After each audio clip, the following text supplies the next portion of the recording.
It was exactly 20 years ago this very day that my life changed forever. That was the day that I bought my first Sony Betamax, hence the Sony shirt. But anyway, buying that Betamax has changed my life in more ways than I could ever imagine 20 years ago. And I thought since today is the 20th anniversary of that purchase, I would put some notes and remembrances together and make a camera tape just explaining how video has changed my life. And it's funny, through all the years that I've been in video, which of course now is 20, at least once a year I ask myself, do I like watching TV really this much? I've spent a lot of money on video since 1976, and I still can't decide if TV is worth this much money. I really don't know. But it's been a lot of fun. I've made a lot of friends. I've learned something about video and electronics in general. I've traveled because of video, and it's enabled me to do a lot of things I would have otherwise never done had I not gotten into the hobby of video. Now I'm making two simultaneous copies of this recording. I'm making one on high 8, and I'm making a second one on beta. In fact, let me change the microphone in the high 8 machine real quick. Hold on. Okay, we are back. This is a very familiar sight. This is my video rack that I built in the mid-1980s when I was still living in Cleveland. And these are all my VCRs. It's kind of hard to see on camera because everything here is black. And although I have two bright lights here in the room shining on all the stuff right now, it's still not very easy to see. I've got a Betamax here, a Betamax here, a VHS here. I've got a satellite receiver right here, a VHS here, another Betamax here, a Betamax here, a Betamax here. I have one Betamax on the floor, which you can't see at all. I've got two rewinders here, and a custom-made patch bay right here. One side video, the other side audio, built by my good friend Chris Pearson. But anyway, it's 20 years to the date that I did spend $1,260 for my first Sony Betamax, and I thought I would kind of reminisce here on camera for a few people to see besides myself about how video has changed my life. And to say it's changed my life would be the understatement of the century. It really would. I think buying that Betamax and what ensued over the last 20 years has changed my life more than any other single event, perhaps even my getting married. That changed my life a lot too, don't get me wrong, but video and everything that came along with it has really been a major, major thing in my life. Anyway, let's go back even before June 14th of 1976 to late 1975. I was 28 years old, living with my parents in Cleveland, Ohio, working for Corky and Lenny's restaurant on Cedar Road.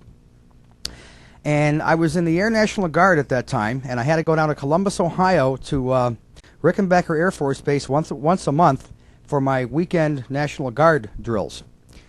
On one of those weekends, either in September or October, my best friend David Bendow, whom I stayed with, took me to a department store called Lazarus, probably the biggest department store in Columbus, and he showed me a new home videotape recorder that Sony had made, a Betamax. It was a beautiful piece of furniture. It had on one side a 19-inch color Trinitron Sony TV. The other side had a bunch of tuning controls and knobs and buttons. And on the right top of the machine, under a piece of smoked plastic, was a 1-hour videotape recorder that used video cassettes like this. Tried to save some money, saved a couple $100. Then I took a loan out from my credit union in the Air Force and got some money from them. And I somehow got together $1,260. Now that was without the timer, by the way. The timer was $40 extra. So you could timer tape one show over a 24-hour period. So I got the second job, got my loan from my Air Force credit union, and I got the Sony Betamax 20 years ago today.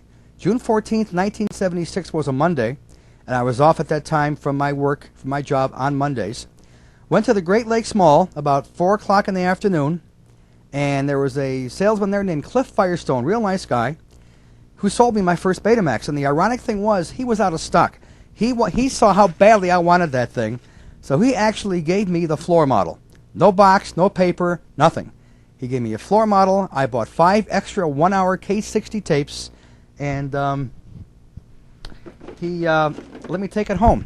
These were the tapes back then. Betamax K60, 1-hour video cassette. Cost was $16.95 for a 1-hour tape. Remember, this is brand new technology back then. And they had 30-minute tapes for $12.95 as well. So anyway, I took it home on that Monday, with my box of 5 tapes, and I remember I carted it out in the parking lot in a big plastic shopping bag because there was no box for it. The box had been misplaced or something. Took it home, wired up my antenna, and the ironic thing is I had a big roof antenna outside my balcony in my apartment at Beachmont Towers, where I moved to in March of that year. My TV reception was hideous. The only channel I got really well was Channel 8, which of course was CBS in Cleveland back then. And that was my favorite channel anyway, so it really didn't matter if I got NBC or ABC. But I started doing recording, and it's funny, I still have the exact first recording I made on that day, 20 years ago today, when Channel 8 was running repeats of All in the Family at 4 or 5 o'clock in the afternoon. Now, I remember thinking, gee, the opening to this is different from the opening that they're showing at night on the network run of All in the Family. So I taped them back to back, and I still have that recording even today on tape number 1.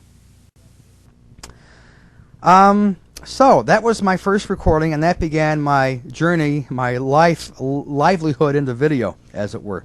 It's funny because tapes back then, blank tapes like this, they were all made in Japan, they all had to be imported, and they were very scarce. They sold real fast. And they came in cases of 12 in the beginning. A couple years later, they went to cases of 10, but they were always a dozen tapes per case in the beginning. So my video career was beginning. That December, I found a newsletter called The Newsletter, published from Tallahassee, Florida. And I began subscribing, and I ordered the first 3 issues. They were on, I think, issue number 3 or 4. I ordered the back issue, so I had the whole set even to this day. And TVN is what really got me going in video collecting and trading. There was a guy writing for the magazine at the time named Mark Wheelage, who lived in Tampa, Florida. And he had my favorite movie on tape, Forbidden Planet, which I just couldn't believe someone had this movie. I called him like the next week after I got his phone number. We talked, and within, I think, a week, I had my first copy of Forbidden Planet. I now have about 3 different versions of that movie on tape. But thanks to the Video Files newsletter magazine, I began trading and collecting tapes, because at that time there were no video stores yet. You had to either trade with other people around the country to build a library, or tape yourself. We were trading tapes like crazy. I had enormous phone bills back then. Sometimes my phone bills were more than my rent. And my rent was only about $175 in 1977. I also had huge postage bills. I had a lot of money spent on mailing envelopes, but it was a lot of fun. I remember the postman at Beachmont Towers would ring my buzzer at 1 o'clock when he brought the mail. I would throw some clothes on, because of course I was still asleep, go downstairs, and he'd be there with an armful of packages, all addressed to me, of tapes from people all around the country. It was so much fun back then. That's the thing I miss the most in the 1990s about video, is the lack of trading. It's almost dead. I also printed monthly updated.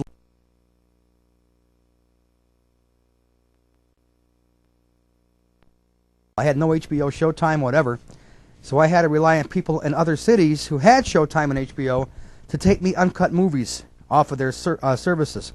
I remember, I think, the first movie I ever got off of a system like that was either Blazing Saddles or The Exorcist. Matter of fact, I used to haul my machine down to Columbus on my Air Force weekends to either my brother's house, to either Jeff's house, my brother in Columbus, or Dave's house. They both had cable. My brother had a system called Telecinema, which he had Warner's system, which then became Cube, who wanted to see what it looked like in other parts of the country. It was only test marketed in Columbus, Ohio. But, so that's how I also got movies, taking my machine to Columbus on my Air Force weekends once a month and taping movies there. 1978, I got my second Betamax, so I got home. It was an industrial model called the SLO 320. It had no TV tuner. It was only a videotape machine, and it only recorded and played back at the original Beta X1 speed. But now I could dub my own tapes in home, cut out commercials, and this thing had a VU meter, so I could actually set the audio level by doing it manually, which is kind of nice. This machine I opened on camera. At that time, Gary and I had bought for $150 a very well-used Ikegami surveillance camera. Had no zoom lens, no nothing. It was a very cheap black and white camera. We put in $75 a piece. I got it from some guy in Mississippi, I think. And we actually pointed the camera at me, cutting open the box of this Betamax, this SLO 320, and putting it on the shelf next to my original SL 7200. And that was the first time that I ever opened a VCR on tape, but it wasn't the last. I've done it a lot since then. At that time, Gary and I were doing so much dubbing for people, we actually began something which never really existed, called the Betamax Dubbing Service. 1978, I also took an extended summer video vacation. I went to Detroit to meet a good friend named Art Volo, who will be probably one of 3 people to ever see this tape, who I still am friends with. Went to St. Louis to see a bunch of video collectors, and then on the way back to Ohio, but I had the video vacation on video as well. I took that piece of junk, black and white Ikegami camera with me, and dubbed tapes like crazy, got very little sleep that week, and I drove my 75 Grand Am back then, and had a lot of fun. In the fall of that year, I taped my first wedding. My friend Mud, who was a photographer at my own wedding 2 years later, got married, and I taped in black and white. I think he had or borrowed a Sony black and white camera, and I taped his wedding. Still have parts of that on video to this day.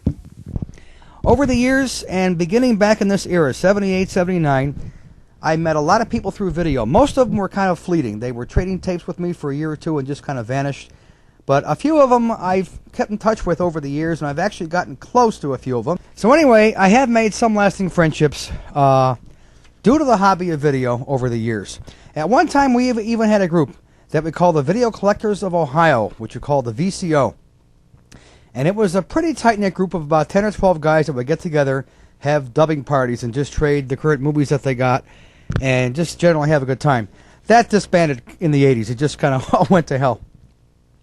I also began writing for magazines back then. I actually wrote a few articles for the Video Files newsletter, and that led to a string of writing that went through 3 or 4 different magazines over the years, which I'll get into later on. So that was 1978. A lot of trading, a lot of dubbing. Our video conventions began, and I got my second Betamax that year. The next year, in 1979, I got my first Beta 1, Beta 2 machine. It was a Zenith, which had a switch for half speed, which we called X2 back then, because it actually made your 1-hour tapes 2-hour tapes. The summer of that year, they brought out, no, actually in 78, they brought out the L750 tape, which now allowed you to get an hour and a half at the full X1 speed, or 3 hours at the new Beta X2 speed. And they were like $19.95 when the tapes were first released. They were enormously expensive. Also in 1979, Magnavox the first Laserdisc machine, which was a real piece of junk, but it ushered in a whole new type of technology, reading a disc with a laser, which of course paved the way for the compact disc, which followed in 1982. Now the dubs that we got off Laserdisc, they did bring out movies on Laserdisc, even in the late 1970s. The dubs that we got off of these discs were phenomenally good. Great picture, great sound, and they withstood multiple generations of dubbing. And they were really, really good dubs. Also that year, I got together with a woman who was to become my wife in the next year, 1980, Mickey. And she and I took a vacation, I think in November of 79, to finally meet a serious video friend, Carrie Decker, in Orlando, Florida. And of course, we have that documented on video. There we took an 8mm movie camera and taped our plane coming in, meeting at the airport, and even going to the Jack in the Box to have a late-night snack. And of course, Kerry was working in the photo business back then, as he is today, and he was able to dub all this footage on film to videotape. So that was some highlights of 1979. In 1980, of course, I got married that year. It seems that June's a very, very big month for me. And of course, I had our wedding video taped by my friend Art Volo. Still have the tape to this day. Mickey bought me a Betamax for a wedding gift, a phenomenally great machine called J7, which was never released in the United States. It was a Japanese-only model. And it was the first machine that I ever had that had Betascan, which is fast forward and fast rewind with a visible picture. So if you had a lot of bits and pieces on a tape, you could actually fast forward and see these things going by at lightning speed, but still make them out and see what's on the tape. And I had a lot of fun with that machine. Made a lot of good tapes for me. And also in 1980, my friend Carrie Decker in Orlando began a cable TV show called the Nightlife Show, which had nothing to do with nightlife. It was actually about home video and television and the entertainment world.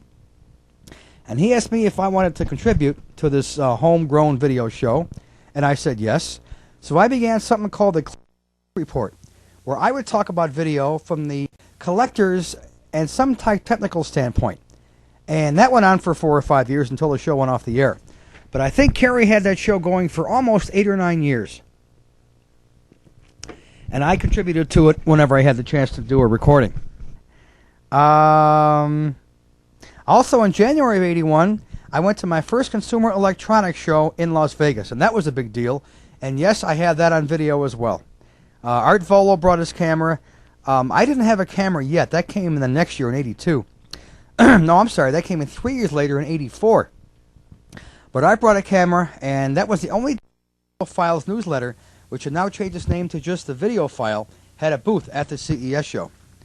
So we went to the CES after spending 3 days in Los Angeles, which I have not been back to since. That's going to change in 3 weeks when I go to the VSDA this year. At that trip in LA, I found Mark Wheelage in person. That was also a big deal. And it was also about this time that Beta began to dwindle in sales, mainly due to poor marketing and the fact that VHS was already on board, firmly entrenched, was made by many, many more manufacturers than Beta, and VHS offered a 6-hour tape as opposed to what Sony now had in the Beta format as a 5-hour tape. So Beta's market share was going downhill fast. That was in 1981. 1982, my trading actually began to slow down. I was getting more. I already had most of the old TV shows I was looking for that I had not seen since the 50s, 60s, and the early 70s. Things like The Time Tunnel, The Outer Limits, The Twilight Zone, Superman, Mission Impossible, The Invaders. All the shows I didn't see in Cleveland since they were broadcast, I would now had on videotape thanks to the efforts and the generosity of many people around the country. So trading began to slow down. Video stores are springing up all over America. Video stores were getting very, very popular. And it was also getting harder and harder to find pre-recorded titles in the Beta format. I was also writing for the APA VCR and the VidAPA, which were homegrown amateur press publications started by some friends of mine. Also in 1982, I went to my first Consumer Electronics show in Chicago. I think Mickey and I both went to that one. Held at McCormick Place. It was very, very hot in Chicago in June.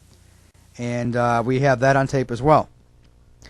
The next year, the only highlight I have here on my notes was they knocked elementary school Oakville, where I spent about 6 years of my life when I was much younger.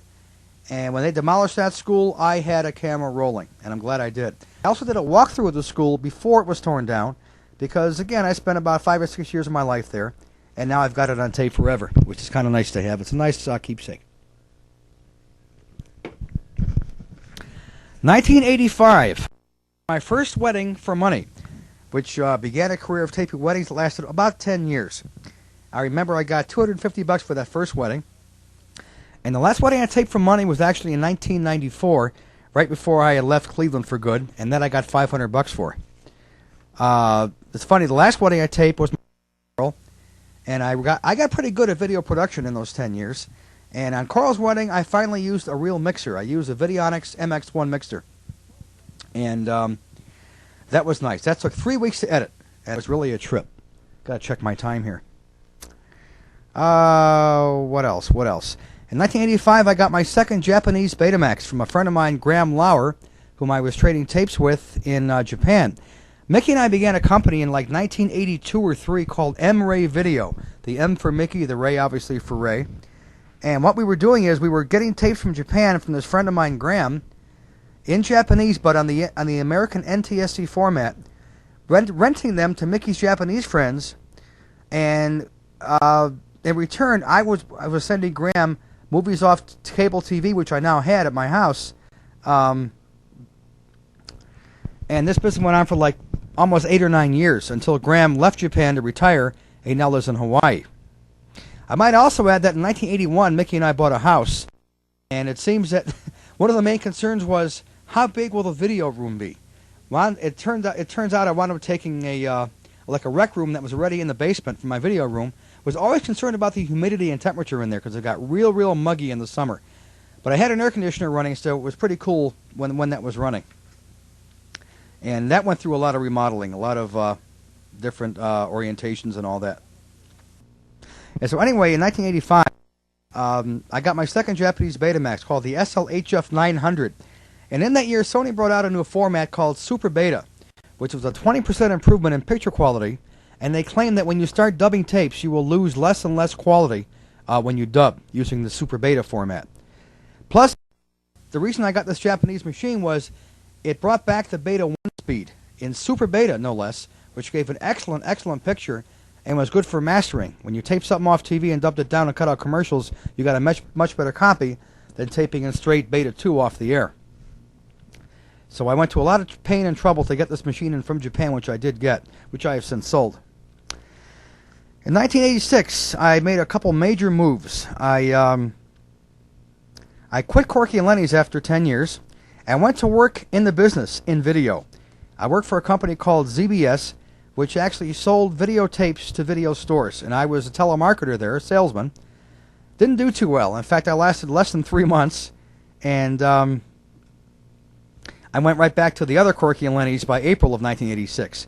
But it gave me an insight into the industry I would have never had I not worked there. It just never failed to amaze me how my little hobby has spawned a billion dollar business by 1986. It was just incredible how big home video had become, and just the millions of pre-recorded videotapes that are sold to storage each year is just unbelievable.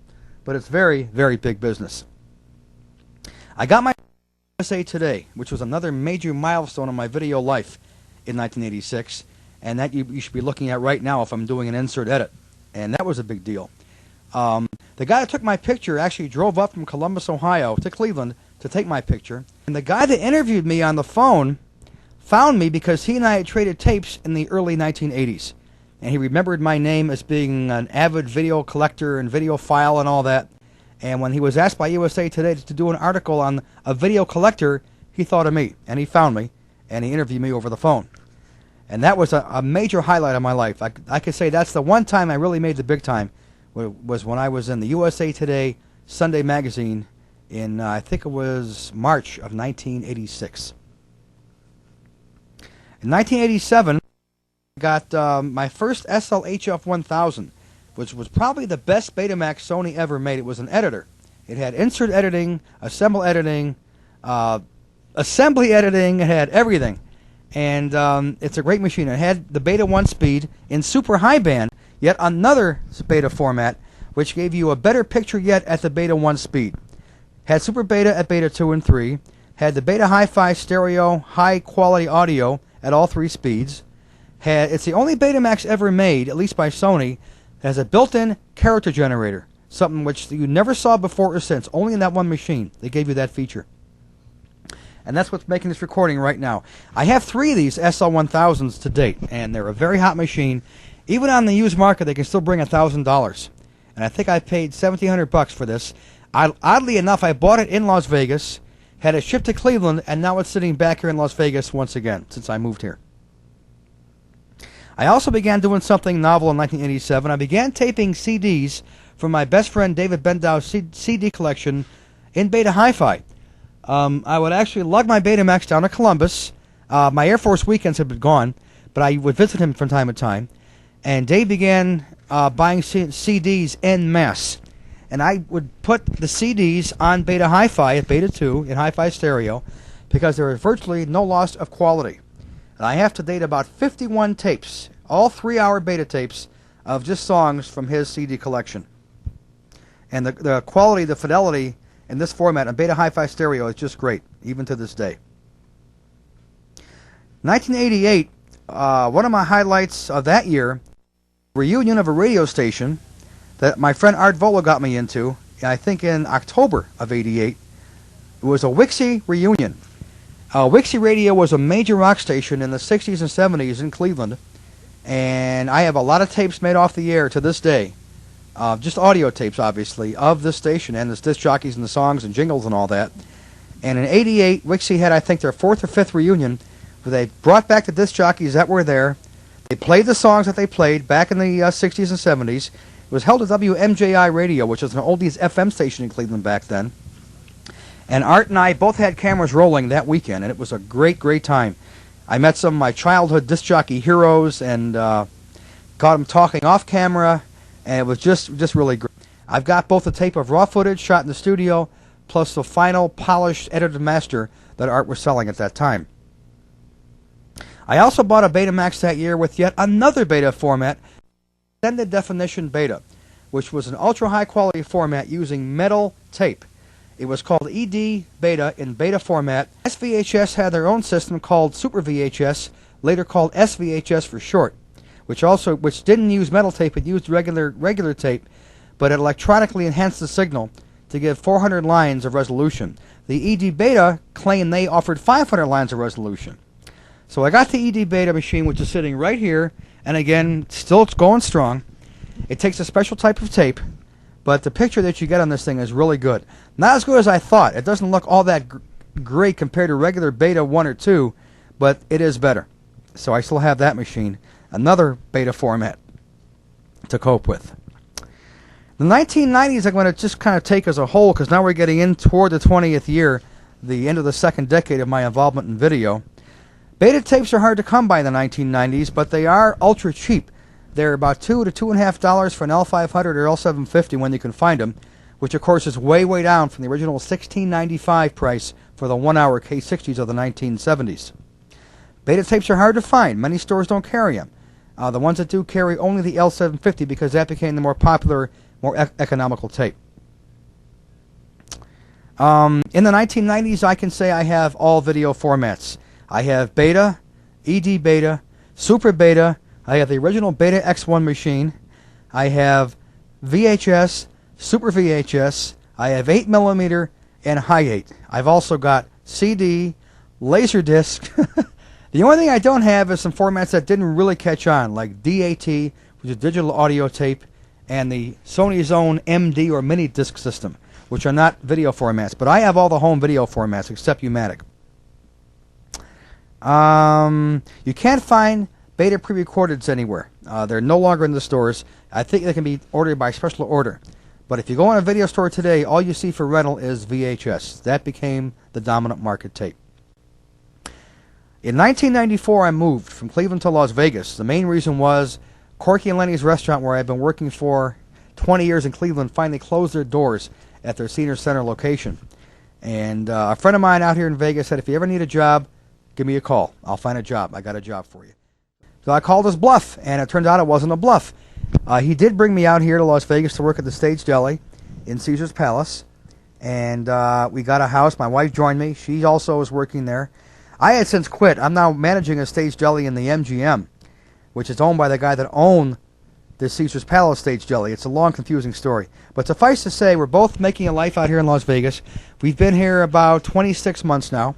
Had this house for almost 2 years. Matter of fact, this is our 24th month in this house. We love it. And it's funny, again, one of the major considerations when we were house hunting was, how big will the video room be? And what we're using here is what was a den, which the people actually use as a bedroom, which began as a front porch. But it's a huge room. It's actually more square than oblong. Got a real big walk-in closet, and I got plenty of space here. So I had the video room. So that was 1994. Again, the video room was the main concern when we looked for a house. It was kind of funny. But Mickey, being as good-natured as she is, was very, very sympathetic about that. In 1994, I taped my last wedding for money. Like I said, it was a friend of my daughter, Kay, and I have that still to this date on video. In 1995, I taped my last wedding, ever, probably, and that was my daughter, Coral, and that was in April. In fact, to date, that's still the last time I've been in Cleveland to do her wedding. I also did the ultimate video letter intro. That's something I haven't touched on yet. Beginning, I think, in 1978, Gary Decker sent me a video letter. And what's a video letter? That's when you do what I'm doing. Is you sit in front of a camera and talk to the camera, but you're talking to a person. And he sent me this thing, introduced himself, and I thought, what a great way to communicate. How novel. And we've been doing this since 1978, even to this day, almost 20 years later. And every couple of years, I would do an introduction to this letter, showing either the different video machines I had at the time, or showing computerized graphics, or how his life and mine have intertwined. Well, I did the ultimate video letter intro using the Videonics mixer, and that took about a month to do. It was an enormously big task, which was like my ultimate video creation, and I'm probably showing bits of it right now. I took each year that we had known each other, beginning in 1975, when video began, showing some of the machines that were out, showing what I looked like back then, what he looked like back then, major snowstorms, the presidents who were in power back then, whatever. And that was a lot of fun to do, but also a lot of work. 1996 was actually another milestone year. I went even deeper in video when I got my satellite receiver. I got a DSS satellite dish this year in February. I got the Sony system. I like Sony products. And I've had more fun with that thing than I ever imagined. I am taping movies literally day and night off this satellite dish, mainly to see the movies and also to test old tapes. I've inherited about 3 or 4 beta collections. People just dump their tapes on me for nothing. And I'm testing the tapes. Some of them are good, some of them are wrinkled and bad, whatever. So this is the way to test tapes. I'm only paying about $2 a day to have over 100 channels, all of perfect quality on this satellite dish. And I have to admit, after having the dish for about 4 months now, they do give you what they claim. The video quality is very good. It's not grainy. The contrast, the picture quality, everything is right there. The picture to me is a little bit soft, and the color is a little bit soft. But other than that, unless you're really a nitpicker, it's an excellent picture. The audio quality is just as good. Many movies today are done in surround sound, and of course I had to get a surround sound receiver to go with the satellite dish. That came a month later in March, and I haven't even paid for it yet. So right now in 1996 I have gone to surround sound and the digital satellite system. And that's where we stand in 1996 on June 14th, my 20th anniversary in home video. By actual count, I have 1,698 tapes, 2 tapes shy of 1,700, and that does not include my Star Trek collection. So I've probably got close to 1,800 tapes in this video room. I've got a couple odds and ends, just in the way of notes here I have not gotten to, but I like to do it at this time before this tape runs out. I allow myself 1 hour for this. And the time is going very fast as I reminisce. Over the years, I spent hundreds, maybe thousands of dollars on video repairs. I put my video machines through hell. I use them a lot. And over the years, I put in probably a dozen video heads on these machines. The older machines were belt-driven, so I had to rebelt them every couple of years, and just general maintenance and all that. A lot of repairs on my betas over the years. Less as time goes on. It seems the newer machines that are direct drive and all that have fewer mechanical parts and they're more electronic, are not as prone to wear and tear as the earlier machines were. But I spent a lot of money over the years on beta repairs. Between 1977 and the present, I have every New Year's Eve Times Square ball dropping on video. Proud of that. Haven't missed a one. I discussed video letters briefly with Kerry Decker. This is something, probably my deepest involvement with one individual has been the video letter, which Kerry and I still do to this day. About 4 or 5 times a year, maybe even less sometimes, because we're both getting busier as the years go on, it seems. We sit in front of the camera and talk about our lives. And we do this in front of a camera like this, mail the other guy the tape, put on dubs at the end of what we got off TV recently or whatever. And it's just been going on for so long, it's become a way of life. It's become part of his life, part of my life. It's funny because Kerry and I have only met 4 times in person. We met in 79, 88, 89, and then in 91 he got married for the second time, and I had the privilege of taping his wedding. And that was a lot of fun. But since 91, we have not seen each other in person again. We talk on CompuServe a lot. That's something I have not touched on at all because it's kind of a peripheral of video. I got into computers in the late 1980s. No, I have to say late 1970s when I got my first Atari computer. But Kerry and I talk on CompuServe, which was an online service all the time, at least 5 or 6 days a week. I have to mention, I have a note here that in 1988, when I visited Kerry in Orlando for the second time, not with Mickey that time, just myself, we had one all-night dubbing session that was... We got so overtired that night, it was incredible. Kerry got me a hotel room at the Park Inn, which I guess used to be like a Sheraton or Holiday Inn. It was kind of nice. We rented about 24 videotapes at a local video store and dubbed them all in one night. And we had, I think, either 2 or 4 VCRs going that night, and that was really crazy. But we had a great time. I have a note here. I have watched my kids grow through video. Now, when I got married in 1980 to Mickey, she had 5 kids, which of course she still does.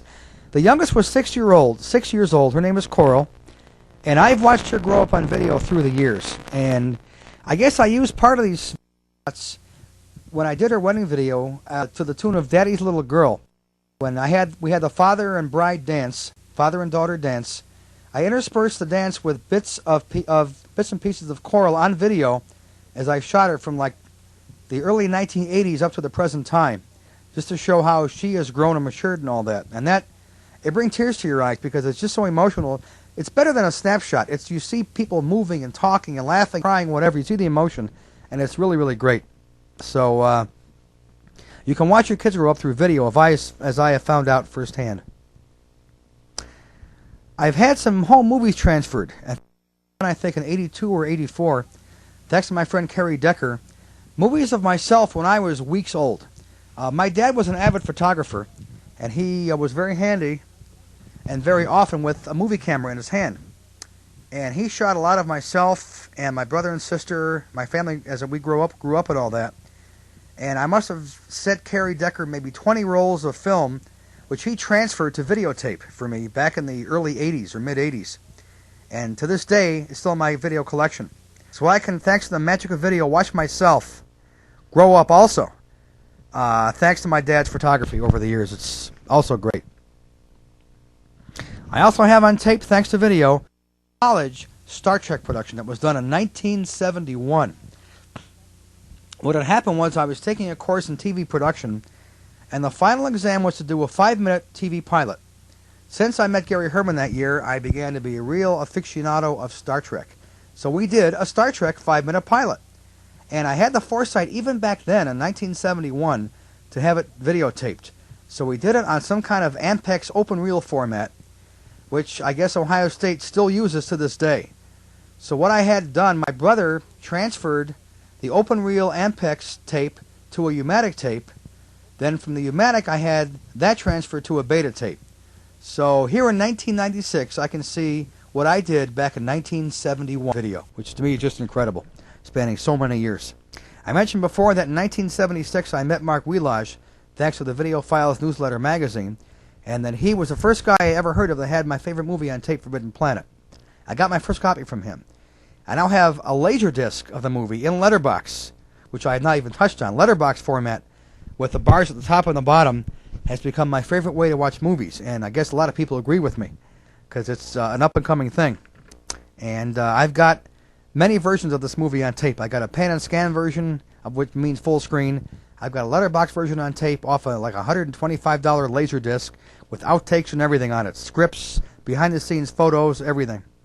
It's just incredible.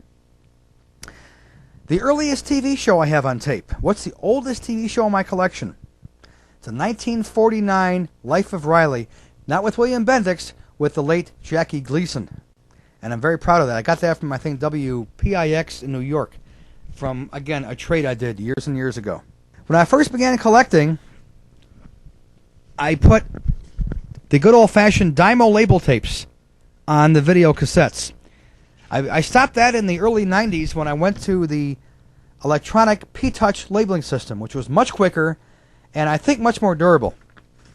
But that's how I've changed labeling over the years. In fact, when I began my collection, I color-coded them from the beginning. I'm still doing it. All the blue label tapes are TV shows.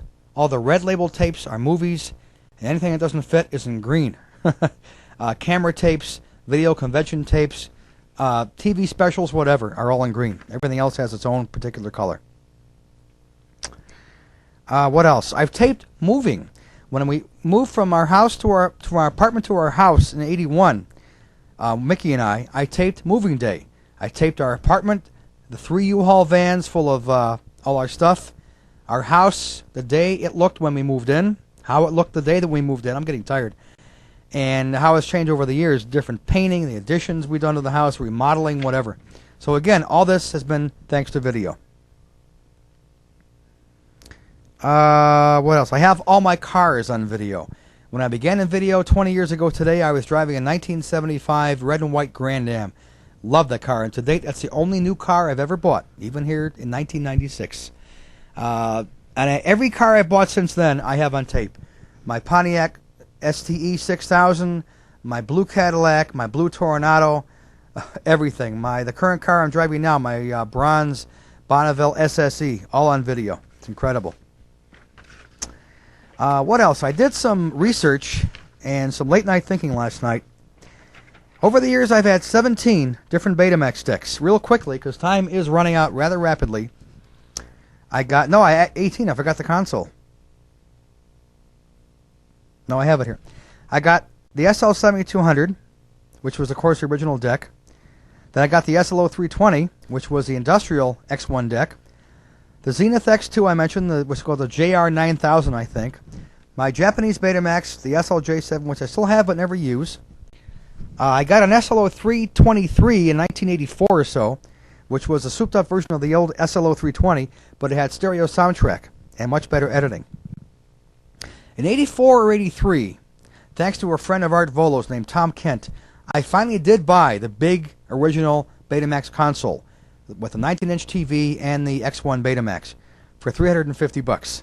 It's like brand new condition. It's here with me in Las Vegas. The TV doesn't work. The Betamax does, but it's just a piece of furniture now. It's incredible. I bought a portable Betamax in the early 80s, the SL2000 portable. I had that for a while. I had two SL HF900s, which was the Japanese Betamax that recorded Beta 1 Super. Then I bought the American model, which just recorded Beta 2 and 3. I bought a SL HF900. I talked about that. I bought an SL HF1000, which I discussed in detail in 87. Then I bought a second one in 91 and a third one back in 94. So I have to this date 3 of the SL HF1000. My original is right over here, which you can't see right now. Great machine. The ED Beta I bought in 88. I touched on that. I bought an SL HS750 this year, sitting right here, with my Christmas bonus, $200, a used machine. Great machine. Has a door that comes out, just like a CD changer, or CD player. I bought a used machine from my friend Kerry Decker in Florida, which I had for a while, an SL5600. I also had an SL HF400, which was the first Betamax I had that had a stereo tuner. Because when TV stations went stereo in the mid-80s, VCRs also went stereo with their tuners, so you could pick up stereo stations in stereo. So I finally got one of those. I've had 5 different VHS units over the years. I had a Quasar VHS made by Matsushita, whatever the hell it is. Lasted me a long time. I had a Toshiba SVHS machine for a while. I have still currently a Panasonic Super VHS machine, which I've really put through the paces. This thing has edited every wedding since 1992, and I did quite a few of them back then. I had a Sony Hi-Fi for a while, and finally I bought a Mitsubishi Hi-Fi, which I have up there, which is not a bad machine. I've had many various video cameras over the years as well. I began with that piece of garbage, which I keep saying, but it did do the job for a while. The old black and white Ikegami security camera was my first one. I moved up to a color Sony camera in 1984, an HVC 2400, which coupled with the SL2000 Beta portable Beta allowed me to take my first couple of weddings when we had the 2-piece pack back then. 86, I finally bought what they call the camcorder, an all-in-one, one-piece camera recorder. And that was a Panasonic PV300, which I just sold this year, oddly enough, which, of course, was a VHS camcorder. In 92, I bought a Canon A1 Digital, which was my first entry into the high 8 or 8mm field. Sold that to my son about 2 years later. And in 94, I bought a Sony V5000, which is making this recording right now.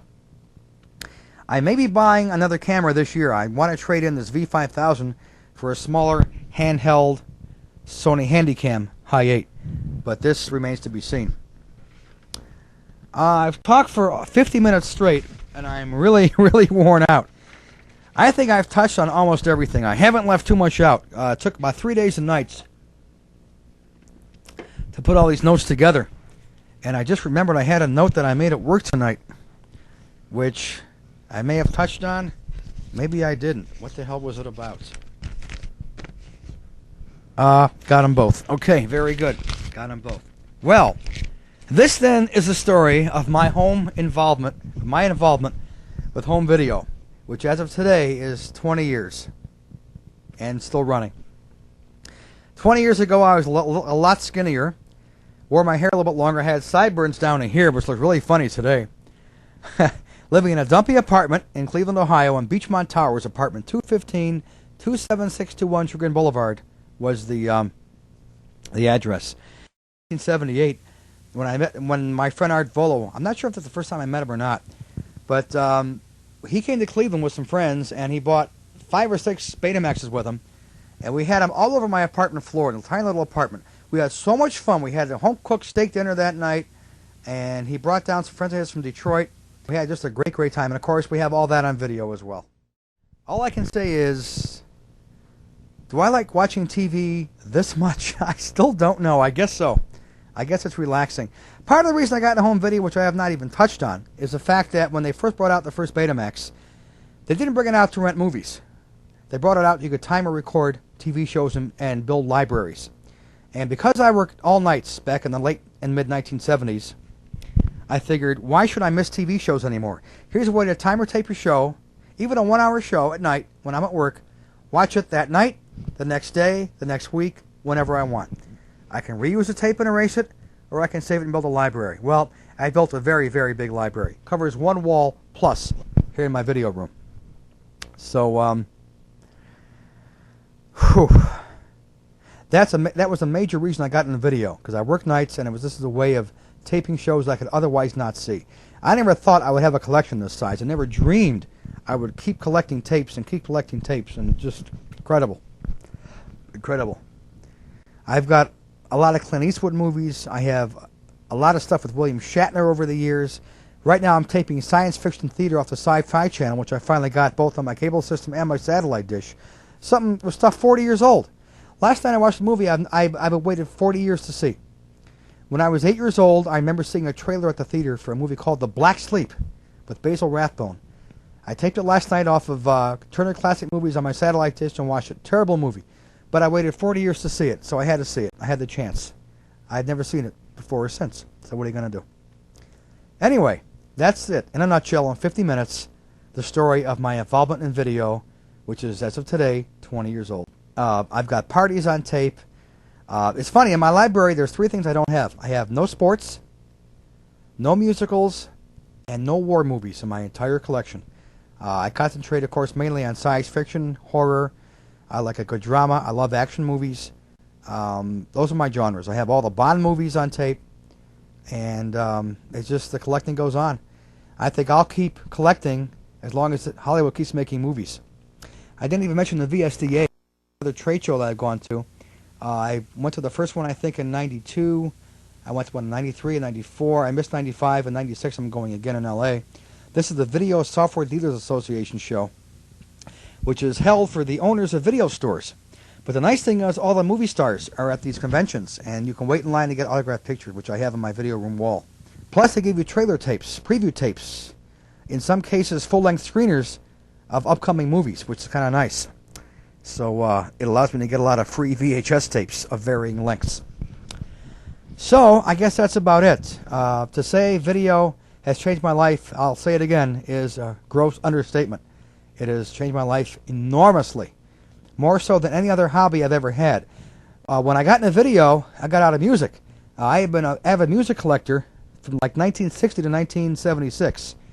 And when I got into video 20 years ago today, I stopped listening to the radio. There just wasn't time to follow music anymore. Plus, everything back then was disco. I hated disco. So I stopped following radio and radio stations. I stopped following music, and it was like 100% video. Movies, TV shows, the equipment, the machines, the people I met, the friends I made, the magazines I was subscribing to. That was it. I've gotten many video magazines over the years. A lot of them gone out of business. Most of them have gone out of business.